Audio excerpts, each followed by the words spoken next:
அவர் என்ன சாதாரண தலைவரா? அவர் என்ன சாதாரண தலைவரான? தமிழ்நாட்டில் சரித்திரத்தை ஏற்படுத்தக்கூடிய ஒரு தலைவர், வெற்றி வீரராக, மாண்புமிகு தலைவராக, மண்ணின் மைந்தராக, பச்சை தமிழராக, நம் வீட்டில் இருக்கக்கூடிய அண்ணாவாக அண்ணாவாக அண்ணாவாக வருகிறார். நம் உயிரை கொடுத்தேனும் தலைவரை அந்த அரியணையில் நாம் அமர்த்துவோம் என்பதில் உறுதியாக இருப்போம். நமக்கான அடையாளம், நமக்கான முகவரி தளபதியினுடைய முகமும் தளபதியினுடைய சிரிப்புமே போதுங்க.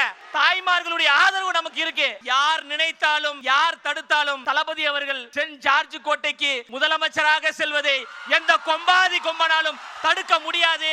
அதற்கு நாம் எல்லோரும் அணிதிரண்டு களப்பணி செய்வோம் என்று கூறி பேச வாய்ப்பளித்த தமிழ்நாட்டினுடைய வருங்கால முதலமைச்சர் தளபதி அவர்களுக்கும் மனப்பூர்வமான நன்றியை கூறி நிறைவு செய்கிறேன். நன்றி, வணக்கம்.